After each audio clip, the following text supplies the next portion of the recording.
What's going on, all you real estate agents? My name is Melanie Ginsberg, your favorite Austin, Texas realtor, and today I'm going to tell you what to post on social media for real estate agents.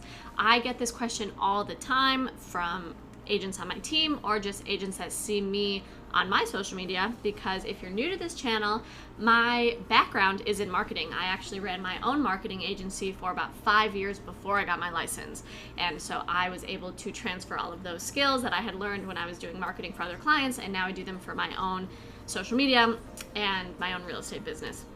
So in this video, I'm going to break down some of my favorite ideas about what to post on social media, and I'm going to end with a secret tip about how to never run out of ideas on social media. And stick around till the end as well, because I'm going to offer a little bonus to those that watch. So before I get into the details about what to post, I want to talk about why you post on social media. Now, one, obviously, is to show your face, get in front of people so people know what you're doing, what you're talking about, etc. Just, having that visibility. But the deeper reason that most businesses post on social media is to establish a relationship with their audience.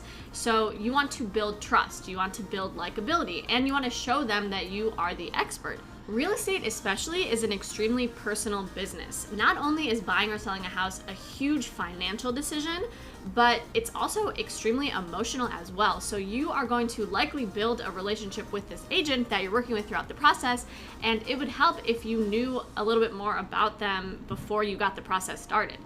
Some people do just Google real estate agent near me and work with that, but most people prefer to work with someone that they know before. So social media is a great tool to get in front of a lot of people that you might not know personally, or to strengthen the relationship that you do have with people that you know by posting things about real estate and about yourself. So always keep that in mind when you are posting to social media. Now, here are some of my favorite buckets to post about. I talk about buckets in a lot of my other videos. I'll link to one up there.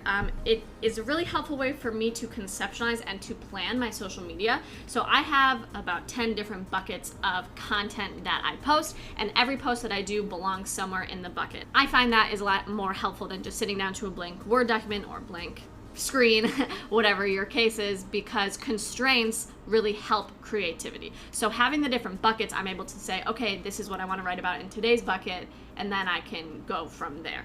So the first bucket that I like is behind the scenes, or the process of buying real estate.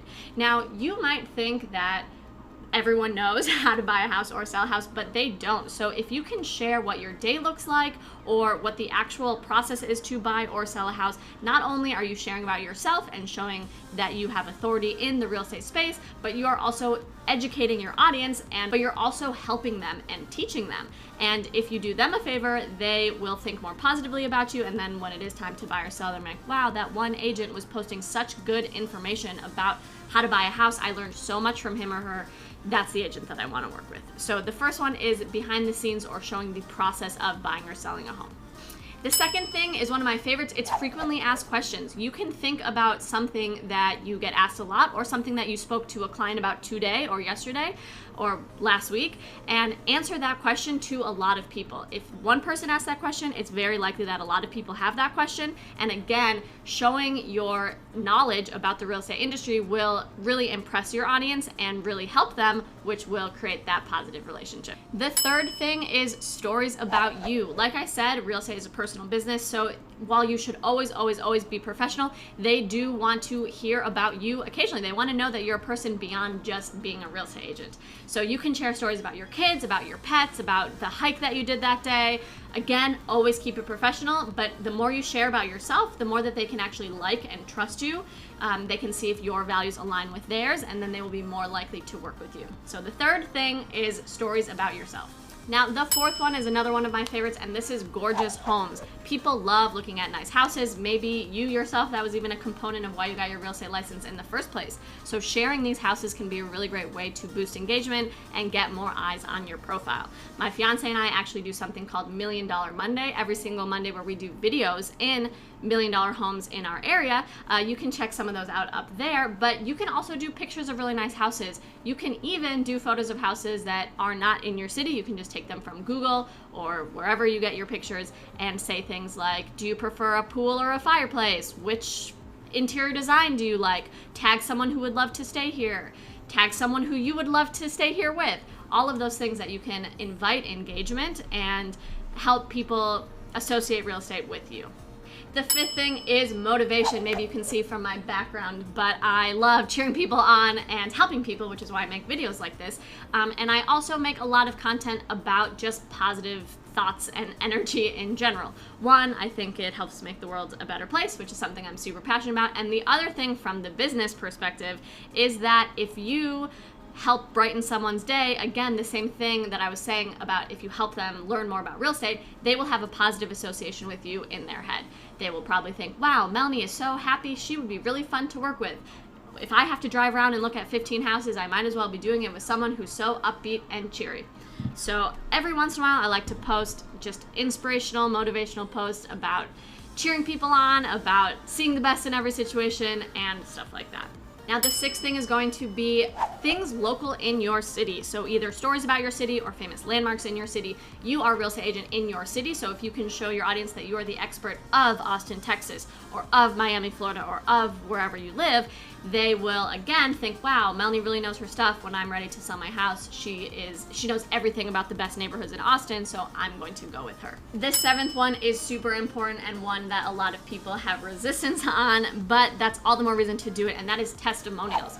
So it's really important to share testimonials from past happy clients. One, to showcase that you are a good agent, and to recognize them. You can say things like, it was so fun working with the so-and-so family, you know, such an honor to get them into the house of their dreams, paired with a testimonial. And it's also something called social proof. So we are social beings. We like to see what other people are doing. This is why you might read Amazon reviews or Yelp reviews before you go to a restaurant, even though you have no idea who those people are or if they have the same taste in food or taste in whatever you're looking for on Amazon. It just helps us feel better. So even if you're sharing a testimonial from someone that, let's say, your specific audience member doesn't know them, they will read that and think, wow, that person really is a great real estate agent. If this other person said it, then it must be true. So getting testimonials is really important, and sharing testimonials is really important as well. If you are a new agent, bonus tip, you can get testimonials from past employers or from family and friends who just speak about your character or your work ethic. It doesn't need to specifically be about you getting them into a home. I know this is a question I hear a lot from new agents because they don't know what testimonials to share. So that is your secret tip. Now, of course, you're also going to want to share things like under contract or just sold or just closed on this house. Those are the exciting things, but this video is more about the evergreen things that you can post. I want to make sure that it's not necessarily tied to your success as a real estate agent and how many deals you are doing. So that's kind of a mini bonus tip. And the last one, and arguably the most important one, is explicit CTAs. CTA stands for call to action, which can be anything from smash that subscribe button and hit the little bell if you haven't already, which is a call to action for my YouTube channel and something you should absolutely do. Or your call to action, like I said with the example of the beautiful homes, you can say, tag someone who would love this home, or which one do you prefer. An explicit call to action about real estate is going to be an offer. You need to remind your audience that you are looking for clients or referrals. So saying things like, who do you know who is actively looking to buy or sell? Tag them below, or give them my information. You want to explicitly ask them to take an action, because even though we are thinking about our businesses all the time and we know that we're always looking for clients, it's not always clear to people, or they're not always thinking about it. So sometimes all it takes is just having something very, very clear to tell them what to do.